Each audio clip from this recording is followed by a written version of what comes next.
Have you ever noticed this? Someone is laughing, talking, engaged. And then suddenly, they go quiet. They pull back. They check out. They disconnect.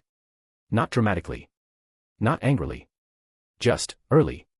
Before anything actually goes wrong. So why do some people disconnect before they get overwhelmed? Here's the psychology behind it. And no, it's not rudeness. It's not indifference. And it's not emotional coldness. It's anticipation. Let's break it down.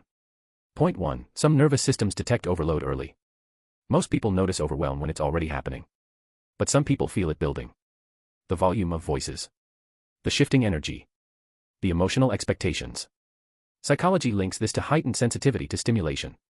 Their brain doesn't wait for burnout. It reads early warning signs. So instead of staying until they're exhausted, they step back before it escalates. It's not avoidance. It's regulation. Point 2. Emotional self-awareness creates early exits. Some people are deeply tuned into their internal state. They notice. I'm getting irritated. I'm losing focus. I'm starting to shut down. This is a form of self-monitoring. Rather than pushing through and snapping later, they disengage quietly. To protect both themselves and others. They don't leave because they don't care. They leave because they care enough not to react poorly. Point 3. Overwhelm can feel unsafe. For certain minds, overwhelm doesn't just feel uncomfortable. It feels destabilizing. When stimulation rises too quickly, the body shifts into stress mode. Psychology calls this nervous system dysregulation.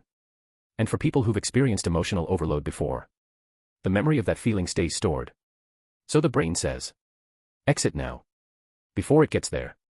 It's a protective reflex. Not a personality flaw. Point 4. Disconnection can be a boundary. Some people were taught to endure everything. Others learn to observe patterns. They know what drains them. They know what triggers them.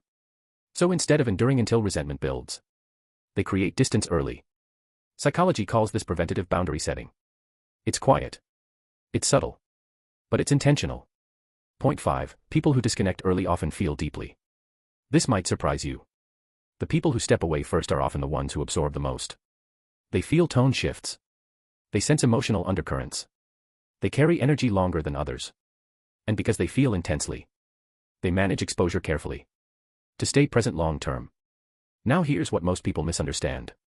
When someone disconnects early, it doesn't mean the interaction failed. It may mean they were close to their limit. And instead of collapsing emotionally, they chose space.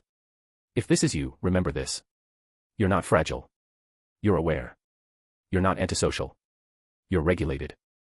And if you know someone who goes quiet before things escalate, they're not withdrawing from you. They're protecting their equilibrium. Overwhelm doesn't always explode. Sometimes it gets prevented. And that's what makes it oddly Hooman. If this felt uncomfortably accurate, you're not alone. Subscribe to Oddly Hooman for more psychology insights into the quiet patterns most people don't talk about.